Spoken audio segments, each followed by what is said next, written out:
All right, Linda. So you recently earned your degree in oral health promotion from O'Hare University. Is that correct? That's Linda? right. Um, and I think a lot of hygienists out there, obviously, that have 2-year degrees like myself, want to finish their degree and get a bachelor's degree.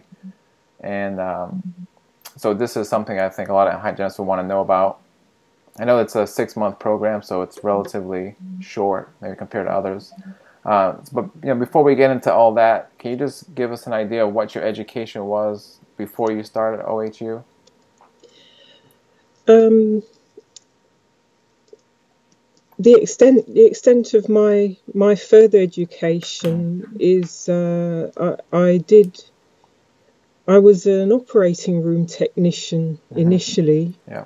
That was a 2-year program, and then I decided I like patients better when they're awake. Right.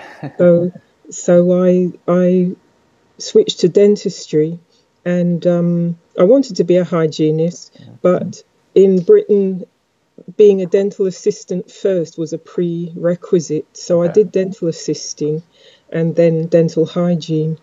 And since graduation, I also did a course in psychology with a community college, Mm-hmm. which was very interesting. Yeah. But I didn't take it further. I just did the introduction to psychology. Mm-hmm. So apart from continuing education, that's the extent of my Mm-hmm. further education Mm-hmm. until OHU.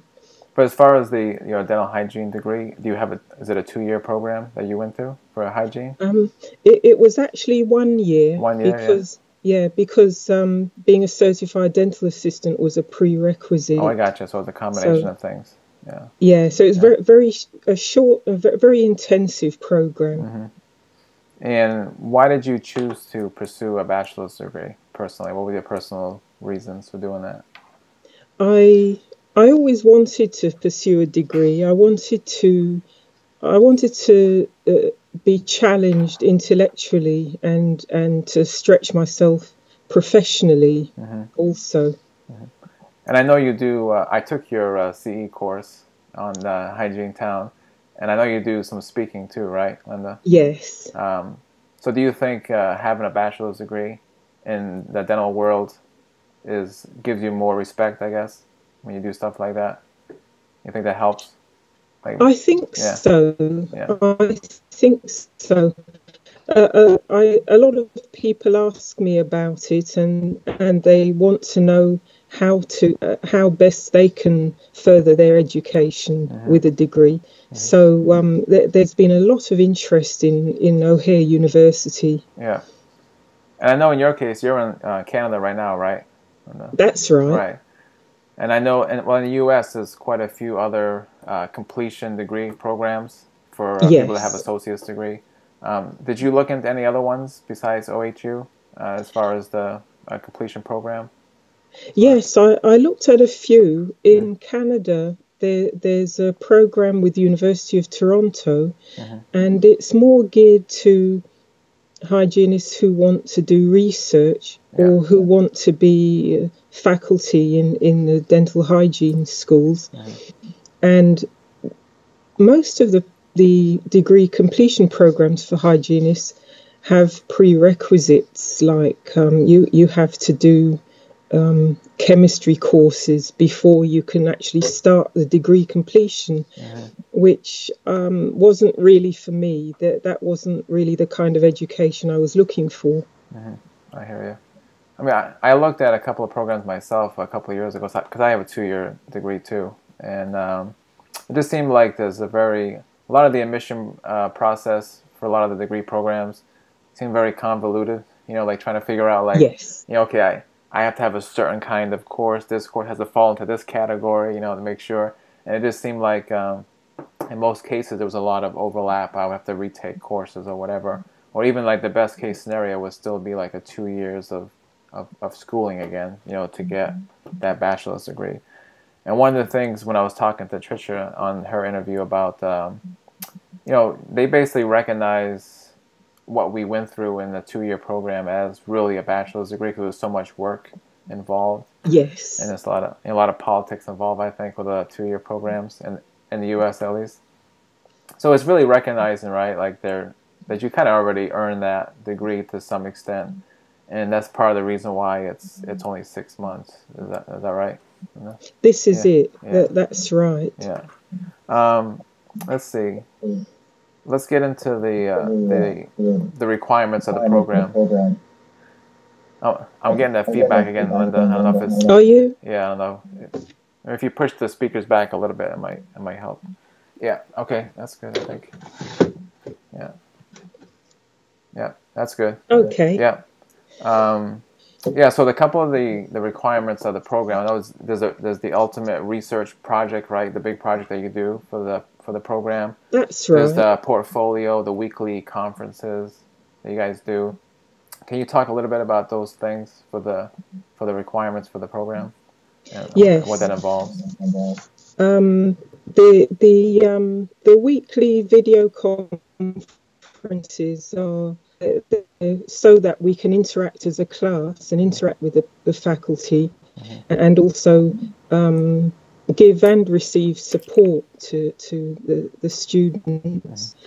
And we learn a lot from each other also, because we're from different viewpoints.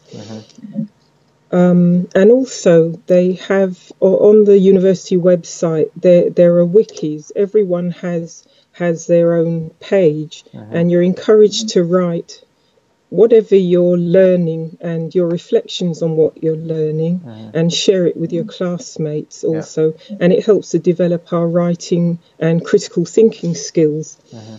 And the research project, that's a great learning experience on so many different levels. And actually, one of our fellow students, she said she felt as if she'd been let out of a cage when she'd done her degree. Yeah. Everyone notices this expansion in their critical thinking skills, whereas when we were originally in hygiene school, we basically just learned whatever we were told to learn, and we didn't question anything. Right, exactly. Yeah, it was very formal. Like, this is what I know, and I'm going to teach you what I know, for the most part. That was my experience, at least. It seemed like, because when I was talking to Trisha about the program, it seemed like it's they have a thing called reflective learning, right? And it's kind of like self-paced to a certain extent, and to me that seems better, especially when you're an older student and a professional already, to kind of direct your own education, but still have a formal structure like OHU to kind of guide you and get formal feedback, basically. So it sounds like a very different way of doing things, I think. Yeah, which is good. Yeah, the focus is more on learning rather than teaching. And I was going to say something and it slipped my mind. It will come back to. I'm having a seniors moment.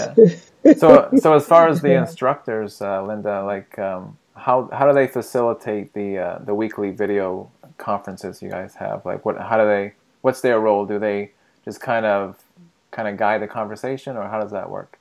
Like on the yes, they're very skilled. They have a skill I really admire, which is they just ask a couple of questions and it sparks a discussion and a train of thought.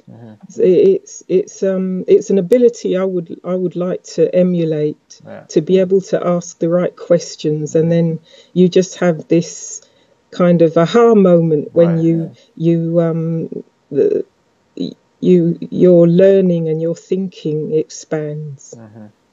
Yeah. And what was your project on? Can you repeat that? What was your research project?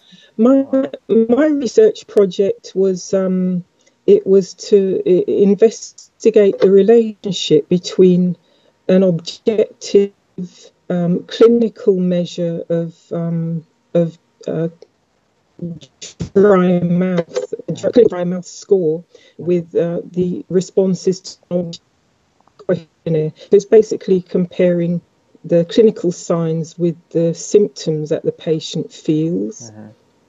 And what's interesting about the studying at O'Hare University is I did think it was going to be pretty easy, but it wasn't. Right. Yeah. It wasn't an easy. Yeah. Yeah. It was actually more challenging than Yeah. I thought. Mm-hmm. And my research, I think everyone who did their research project actually were surprised by the results. We kind of went in expecting a certain result, and so it's very valuable learning experience. Right. Right. I think sometimes probably, not having a black and white answer to things, or a black and white path, like we're talking about, like the more formal education that we had in hygiene school, it's very black and white. That almost seems like that's easier in a sense, because there's a right answer, and somebody's going to give it to you at some point. Exactly. Right. Whereas here is like it's a little more gray, and you're learning things and asking a lot of questions. So, like I would think that would be actually harder than the more formal stuff. Right? Yes. Yeah. And much more satisfying. Yeah, exactly. Because I always said about hygiene school, like I don't know, it just seemed like they were more about testing you than really teaching you. You know what I'm saying? Like they got you, that kind of thing. So what would you say, Linda, is some of the highlights of the school, and how it's different, and what you liked about it, and what you maybe didn't like so much about it, if anything? I mean, I don't know if you saw any negatives at all, but I can't think of any negatives. I might have thought some things were negative at the beginning until I understood a bit more about reflective learning and also action research, which is a very interesting concept. Most professions, we tend to see most professions as divided between the academics up here, who they create the knowledge for us, and then the practitioner, who's like the foot soldier. Right. But in fact, any of us can do research and contribute to the dental hygiene body of knowledge. Absolutely. As evidenced by the great abstracts that have come out of O'Hare University. And I think too, I had this thought too about because there's a lot of group practices out there that are pretty large, and it seems to be going that way, more corporate dentistry and that kind of thing. And I think a lot of these groups and corporations and stuff, they have access to a lot of data because they have, they have their own software programs or whatever. And I think a lot of times when people are doing research, they're looking to maybe to government stats. They maybe getting from like in the U.S. it would be Medicaid or whatever. Or, that kind of thing, or insurance. But a lot of these places have, relatively unique data that you can, like, say you were a clinician in one of these big group practices and you had access to the data and permission to crunch it and stuff. I mean, you can come up with some good information, I think, from that kind of data that's not available to everybody. Definitely. Yeah.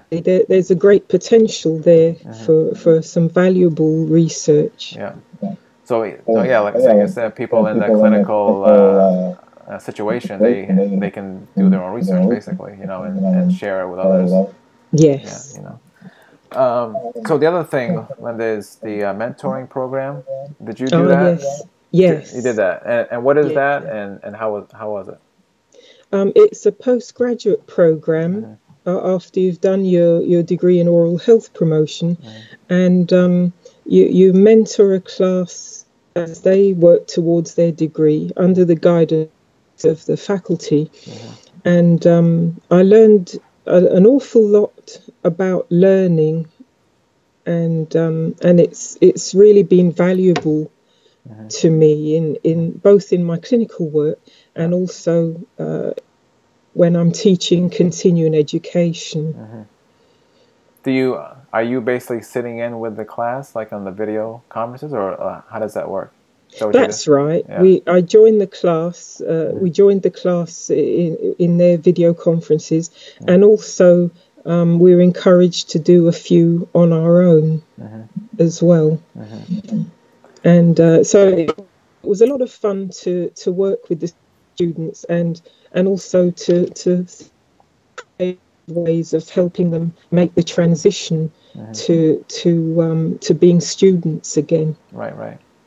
I know some people like want to be coaches and mentors as maybe as a possible business. Is that something Yes. what that mentoring program is kind of designed to help too? Is if you want to be a mentor out in the world, or is that just something that you kind of add to what you're already doing more? I think it could be Yeah. both. I think probably mentors in the corporate world that are more concerned not so much with your intellectual and professional development, or only in as much as how it benefits the company, and how it some kinds of mentoring actually encourage you to conform to the culture of the company. Right, right. So that's the way that you will get promoted and progress. Yeah. But there are different kinds of mentoring. So I think at OHU we're more encouraging people to achieve their potential individually. I got you. I know OHU is in the process of creating a master's program. That's right. Is that something you plan on doing, or?